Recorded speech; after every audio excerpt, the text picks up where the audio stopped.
नमस्कार, knocking-news.com में आपका स्वागत है। मैं हूं गिरिजेश वशिष्ठ। अगर आपने हमारी मेंबरशिप नहीं ली है, विकल्प खुला हुआ है। जो मेंबरशिप ले उसका भला, जो ना ले उसका भी भला। हमारा काम जानकारी देना है। ज्वाइन बटन है, जो चैनल का लोगो लगा हुआ है, नॉकिंग न्यूज़ लिखा हुआ है वीडियो के नीचे, उसके साथ में उसको दबा के आप मेंबरशिप ले सकते हैं। जिसका साजिश करते करते जी ना भरे, जिसका दिमाग एक साजिश खत्म होने से पहले दूसरी साजिश पे काम करने लगे, वो धरती पर कितना भी बड़ा कोई भी षड्यंत्रकारी क्यों ना हो, लेकिन किसी पॉलिटिशियन से ज़्यादा बड़ा षड्यंत्रकारी कभी नहीं हो सकता। नेता एक षड्यंत्र रचता है, वो षड्यंत्र अपनी जगह लेता है, उससे पहले वो दूसरे षड्यंत्र पे काम करना शुरू कर देता है और दूसरा षड्यंत्र इससे पहले अपनी जगह पर पहुंचे वो तीसरे पर काम करना शुरू कर देता है। जो जितना घाक और पुराना नेता उतना ही बड़ा षड्यंत्रकारी, और सभ्य भाषा में षड्यंत्र को राजनीति कहते हैं। आज हम बात करेंगे शरद पवार की, आज हम बात करेंगे महाराष्ट्र की, आज हम बात करेंगे अजित पवार की, और समझने की कोशिश करेंगे कि इतनी साफ साफ दिख रही तस्वीर कोई समझ क्यों नहीं पा रहा है। क्या होने वाला है महाराष्ट्र में आने वाले समय में, ये दांवपेच किस लिए है, और भारतीय जनता पार्टी जो खुश हो रही है, क्या वो आने वाले समय में खुश रह पाएगी? कहीं मत जाइए, चैनल को सब्सक्राइब कर लीजिए, मैं अभी हाजिर होता हूं।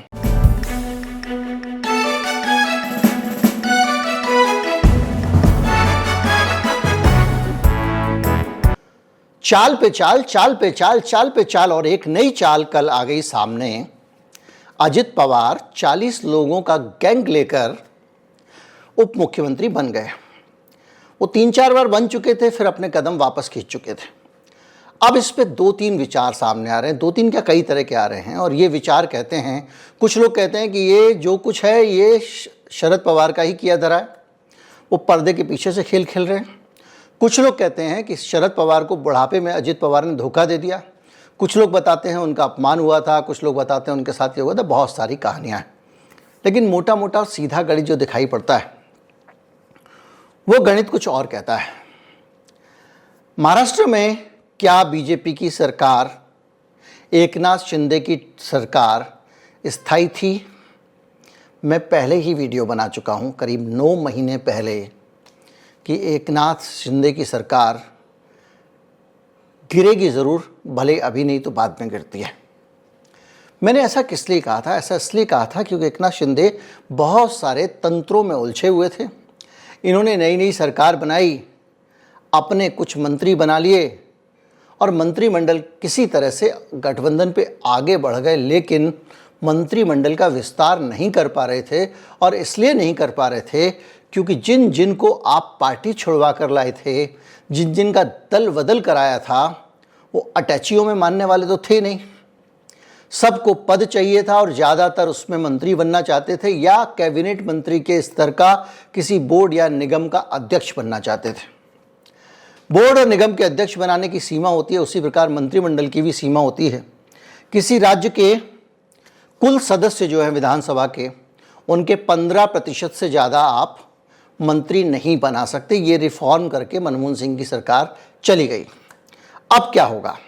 15% यानी 288 कुल विधायक हैं महाराष्ट्र विधानसभा में, जिसमें से उनका 15% निकाले तो होता है 43, यानी कुल 43 मंत्री बन सकते हैं। 40 आदमी तो एकनाथ शिंदे खुद ही लेके आए थे वहाँ से। इसके अलावा बीजेपी वालों को भी मंत्री बनना है। तो रास्ता ये है कि जब तक आप रिजल्ट आउट नहीं करते हो, तब तक सबको उम्मीद रहती है कि भैया हम पास हो जाएंगे। तो जब तक मंत्रिमंडल का विस्तार नहीं किया गया था, तब तक तो सब कुछ चंगा सी, लेकिन जैसे ही आप विस्तार करोगे तो बहुत सारे दिल टूटेंगे, और जो दिल टूटेंगे वो बद्दुआएं भी दे सकते हैं, और कई बार दिल जले आगे बढ़कर कुछ हरकतें भी कर देते हैं। उन्हीं हरकतों के डर से मंत्रिमंडल का विस्तार टलता जा रहा था। बहरहाल महाराष्ट्र के मंत्रिमंडल में कुल मिला के 29 मंत्री हैं, और ये 29 मंत्री जो हैं, इसमें ये समझिए कि ये आपका 43 मंत्री हो सकते हैं, 14 कम हैं।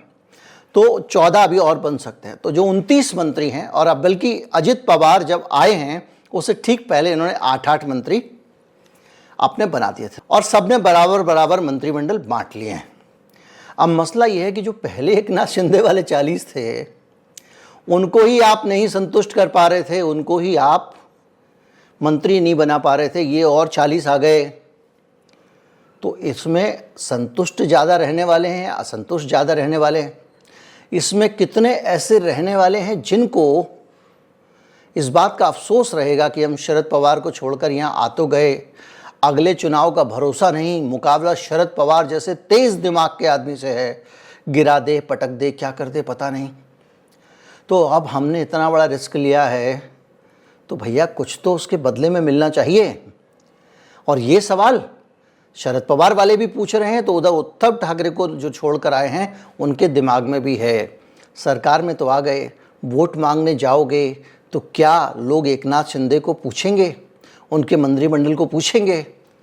ये बड़े सारे सवाल हैं। अब इन सवालों के बीच में हो गई है भीड़, और ये भीड़ है सत्ता में हिस्सा चाहने वालों की भीड़।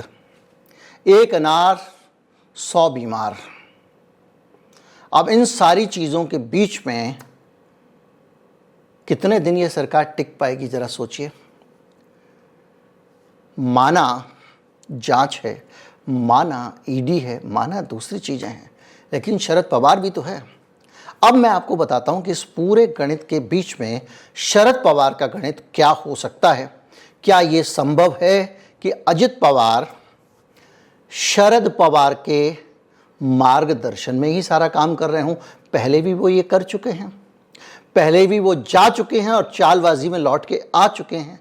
2 दिन पहले ही शरद पवार ने बयान दिया था कि हमने जानबूझकर चाल चली थी। तो इस पूरे घटनाक्रम के बीच में अब आपको शरद पवार का गेम समझना चाहिए। खेल बड़ा खतरनाक है। एकनाथ शिंदे के साथ जो विधायक आए थे उनमें से 16 विधायकों की गर्दन पर तलवार लटक रही है। इन 16 विधायकों की सदस्यता जा सकती है और इन विधायकों में एकनाथ शिंदे भी हैं। संविधान के हिसाब से अगर मुख्यमंत्री की सदस्यता जाती है तो फिर सरकार गिरती है। इसी तरह से अगर मंत्रियों की सदस्यता जाती है तो उनकी सदस्यता फिर गई तो गई, फिर उस पर कोई दूसरा डाउट नहीं रहता है। अब सोचिए कि अगर एक फैसला आ जाए एकनाथ शिंदे के खिलाफ, मान लीजिए आ जाए, जो आने ही वाला है 2-4 दिन में, और इस फैसले को लेकर ज़्यादा लोग ये मान रहे हैं कि एकनाथ शिंदे की और उनके साथ के लोगों की 16 लोग कुल हैं, उनकी जाएगी सदस्यता। तो अगर वो सदस्यता जाती है तो ऐसी स्थिति में महाराष्ट्र की सरकार तो लड़खड़ा जाएगी, वरना एकनाथ शिंदे अजित पवार को थोड़ी आने देते भाई। अगर एक शिकार मारा है, 2 शेर खा रहे हैं, तीसरे शेर को थोड़ी पार्टी करने देंगे भाई। नेताओं के लिए राज्य तो शिकारी है। बहरहाल वो आसानी से मान गए। अब देखिए 149 विधायक रह जाएंगे इनके जाने के बाद। अगर मुख्यमंत्री अयोग्य घोषित करके नहीं हटाए जाते हैं तो सरकार बची रहेगी, फिर भी बहुमत रहेगा। आप इस पॉइंट को समझिए। लेकिन समस्या ये है कि क्या एकनाथ अपनी गद्दी छोड़कर उस फैसले के आने से पहले किसी और का राज तिलक करना चाहेंगे? ऐसे प्रयोग बहुत सारे हुए। लालू यादव ने तो राबड़ी को बनाया तो बच गए, लेकिन जीतन राम मांझी को बनाकर आज तक पछता रहे हैं नीतीश। क्योंकि जहां किसी को आपने कुर्सी पे बिठाया वो आसानी से छोड़ता नहीं है। तो मसला ये आ गया है कि एकनाथ शिंदे उस दौर में जब उनको अपना पद छोड़ना होगा, अगर उन्होंने पहले इस्तीफा दे दिया तो मुख्यमंत्री अयोग्य करार नहीं किए गए तो सरकार नहीं गिरेगी, बहुमत में रहेंगे वो, इसलिए उनका छोड़ना ज़रूरी है। अब मसला ये हो रहा है कि अगर वो नहीं छोड़ते हैं तो क्या किया जाए। तो भारतीय जनता पार्टी को एकनाथ शिंदे की पार्टी के बगैर, इन 16 आदमियों के निकलने के बाद भी महाराष्ट्र की सरकार कांग्रेस और उसके सहयोगियों के पास नहीं जाने देनी है। नहीं जाने देनी है तो क्या करना है? आपने एनसीपी से समर्थन ले लिया। अब एनसीपी से समर्थन लेने के बाद आप एक तरह से सुरक्षित रह गए, एकनाथ शिंदे रहें या जाएं। लेकिन ऐसी स्थिति में क्या एकनाथ शिंदे शांति से बैठ जाएंगे? ये बड़ा पेच है। दूसरा पेच ये है कि महाराष्ट्र एक ऐसा राज्य है जहां बहुत धन है। वहां पर जिसकी सरकार होती है उसके पास चुनावों के लिए बहुत पैसा होता है। क्या ये संभव नहीं है कि शरद पवार इस लड़ाई के बीच में अजित पवार, जो अभी चुपचाप उप मुख्यमंत्री बन गए हैं, उनको मुख्यमंत्री बनाने का दावा पेश कर दें? क्योंकि 40 उनके पास हैं। जब 40 के साथ एकनाथ शिंदे बन सकता है तो 40 के साथ अजित पवार क्यों नहीं बन सकता? और अगर अजित पवार अपने गेम में कामयाब हो जाते हैं, क्योंकि उनके पीछे शरद पवार जैसे चाणक्य हैं, तो उस सिचुएशन में आप समझिए कि भारतीय जनता पार्टी का क्या होने वाला है। दूसरी चीज़ ये कि जब आप बराबर के और अच्छे खासे पार्टनर हैं, तो जिस महाराष्ट्र से कांग्रेस पार्टी को हटाकर, एनसीपी को हटाकर, शिवसेना को हटाकर आर्थिक तौर पे मोदी शाह ने इन लोगों की कमर तोड़ी थी, एक राज्य में आपका शासन होना भी एक आर्थिक स्रोत होता है किसी भी पार्टी के लिए। उसके लिए संसाधन जुटाना आसान होता है। कहीं पे प्रचार करना हो, किसी को फ़ोन करके कह सकता है कि भाई साहब 10 गाड़ियाँ पहुँचा देना, तो वो पूरी की पूरी सुविधा शरद पवार ने हासिल कर ली है। वो विपक्ष में भी हैं, विपक्षी एकता के साथ भी रहेंगे, वो अपने लिए संसाधन भी महाराष्ट्र के लेते रहेंगे, अपने भतीजे को सरकार में भी बना के रखा हुआ है। ज़रूरत पड़ी और मौका लगा तो महाराष्ट्र के मुख्यमंत्री की कुर्सी भी हथिया लेंगे। और अगर कांग्रेस और शिवसेना के साथ बात बन गई तो बीजेपी को बाहर का रास्ता भी दिखाने की प्लानिंग कर सकते हैं। एकनाथ शिंदे के भी कई लोग टूट सकते हैं, क्योंकि जब वो ना घर के रहेंगे ना घाट के रहेंगे तो कहीं ना कहीं तो वो जाना चाहेंगे। तो ये माना जा रहा है, एक एक्सपर्ट्स का एक धड़ा है जो ये कह रहा है कि हाँ, शरद पवार का इसमें गेम हो सकता है, क्योंकि सबसे बड़े गेनर अगर कोई इस पूरे सीन में निकल के आ रहे हैं तो वो शरद पवार निकल के आ रहे हैं। अब इसके साथ अगली बात समझिए, प्रफुल्ल पटेल। अगर शरद पवार का खेल नहीं आपको लगता है तो प्रफुल्ल पटेल, जिस आदमी को शरद पवार ने अभी इतनी अहमियत दी, जो आदमी विपक्षी एकता की मीटिंग में शरद पवार के साथ जाता है, वो प्रफुल्ल पटेल क्यों चला गया अजित पवार के साथ? 2-4 दिन में ऐसा क्या हो गया? वो जब अजित पवार शरद पवार के रिटायरमेंट लेने के ऐलान पे इधर उधर की बात कर रहे थे, तो अपने ऐलान को रद्द करके जिसको पद देते हैं, सबसे अहम जिम्मेदारी देते हैं अपने बाद में, वो आदमी था प्रफुल्ल पटेल। अजित पवार के साथ चला गया। ऐसे कैसे चला गया पवार की इच्छा के बगैर? और तिलमिलाहट भी पवार के अंदर वैसी दिखाई नहीं दे रही है। अगर वो धोखा इतना बड़ा होता तो 2 दिन तक आवाज़ नहीं निकलती इतने बड़े धोखे के बाद आदमी की। खैर, लेकिन अब दिक्कत ये है कि जो 16 लोग हैं, इनका सीन क्या है इसको आप समझिए। संविधान के 91वें संशोधन के अनुसार अगर कोई विधायक अयोग्य होता है तो वो मंत्री पद पर रहने का अधिकार खो देता है। मतलब उसको आप दोबारा से भी मंत्रिमंडल गठन में मंत्री नहीं बना सकते। यानी ये 16 लोग जो हैं, इनकी ज़िंदगी जो है वो बहुत ऐसी होने वाली है कि फिर ये सड़क पे ही आने वाले हैं। इसमें एकनाथ शिंदे भी शामिल हैं। अब यहाँ समझ में आता है कि अगर मुख्यमंत्री चले जाते तो सरकार गिर जाती, जैसे मैंने आपको बताया। अब क्या ये संभव है कि अस्थायी रूप से एकनाथ शिंदे को हटा के किसी को बना दिया जाए?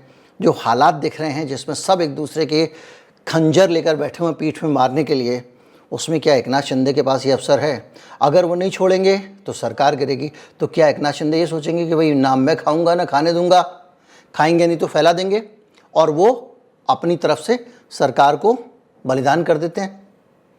क्योंकि जब उन्हें खुद कुछ नहीं रहना है तो बाकी लोग रहें ना रहें क्या फ़र्क पड़ता है। ये भी एक एंकर है। लेकिन इसमें सबसे बड़ी बात है कि कोई अयोग्य है नहीं, ये राष्ट्रपति तय करते हैं। लेकिन जब अदालत फैसला सुनाती है तो राष्ट्रपति को उनको मानना पड़ता है। क्यों? राष्ट्रपति का कानूनी सलाहकार कौन है? राष्ट्रपति का कानूनी सलाहकार सुप्रीम कोर्ट है, और सुप्रीम कोर्ट ही राष्ट्रपति को बताता है कि कौन सी चीज़ संविधान सम्मत है, कौन सी चीज़ संविधान सम्मत नहीं है। अगर सुप्रीम कोर्ट की संविधान पीठ किसी चीज़ को संविधान सम्मत घोषित कर देती है तो राष्ट्रपति को उस पर अमल करना होता है। तो इस केस में अगर सुप्रीम कोर्ट ने सदस्यता अवैध कर दी तो राष्ट्रपति को भी उसका ही पालन करना पड़ेगा। केजरीवाल के बिल के मामले में भी कुछ समय बाद जो सुप्रीम कोर्ट में वो गए, यही मसला आएगा, क्योंकि संविधान पीठ का फैसला था और जब संविधान पीठ ने फैसला दे दिया तो संविधान की व्यवस्था है, पहले ही दिन मैंने बताया था। और अगर वो संविधान की व्यवस्था है तो कैबिनेट किसी एक संविधान की मूल भावनाओं के विपरीत अध्यादेश तो क्या, विधेयक भी नहीं ला सकते। अध्यादेश वो होता है जो टेम्परेरी बेसिस पे लाया जाता है, उसको 6 महीने में पास कराना पड़ता है, तब वो विधेयक बनता है। विशेष परिस्थितियों में, इमरजेंसी में सरकार को अध्यादेश जारी करना पड़ता है। विधेयक वो होता है जो पहले बाकायदा पास होता है, दूसरे सदन से पास होता है और बाद में वो कानून बनता है। तो ये चीज़ अगर आप देखें तो इस हिसाब से ये 16 जाएंगे, उसके बाद 37 भी जाएंगे। तो क्योंकि आपको करना है डिफेक्शन कितना, 2/3 लोगों का, ये 16 गए तो बाकी का भी 2/3 नहीं बचेंगे। तो भैया एकनाथ शिंदे, हम तो डूबेंगे सनम, तुमको भी ले डूबेंगे। और उधर बीजेपी ये सोच रही है कि शरद पवार के साथ मिलके हम सरकार बना लेंगे, एकनाथ शिंदे जाते हैं तो जाए, समर्थन वापस ले लेंगे। अगर मान लीजिए कोर्ट का फैसला आने से पहले बीजेपी समर्थन लेकर सरकार गिरा देती है तो फिर ये वाला नियम लागू नहीं होगा। कौन सा वाला, कि एंटी डिफेक्शन लॉ में मुख्यमंत्री अगर गिर जाते हैं तो सरकार गिर जाए, क्योंकि मुख्यमंत्री वो रहेंगे नहीं। तो ये पूरा जो गणित है ना, इसमें पिक्चर अभी महाराष्ट्र की बहुत बाकी दिख रही है। किस करबट बैठेगा ऊंट, ये ऊंट को भी नहीं पता है। और बहुत सारे कॉम्बिनेशन परपिटेशन बन रहे हैं और उसके बीच में बड़े बड़े शातिर दिमाग, तेज दिमाग पॉलिटिशियन, जिसमें शरद पवार भी शामिल हैं, वो शामिल हैं। इसलिए ये धारणा भी बड़ी मजबूत है कि शरद पवार ने इसको बहुत बेहतरीन तरीके से सिचुएशन को अपने कंट्रोल में ले लिया। ये हो सकता है कि एकनाथ शिंदे के बाद बीजेपी को भी वो बाहर कर दें, कांग्रेस और शिवसेना की मदद से सरकार में खड़े हो जाएं, कुछ निर्दलियों की भी मदद ले लें और एकनाथ के भी कुछ लोग आ जाएं। क्योंकि एकनाथ शिंदे की पार्टी टूटना, दूसरी चीज़ें टूटना, ये सब चीज़ें तो जो है वो फिर दो छोटे ग्रुप का 2/3 आसान होता है। उम्मीद करता हूँ वीडियो अच्छा लगा होगा। अच्छा लगा हो तो ज़्यादा से ज़्यादा लोगों तक पहुँचाए, चैनल को सब्सक्राइब कर ले और देखते रहें तमाशा महाराष्ट्र का। नमस्कार, जय हिंद।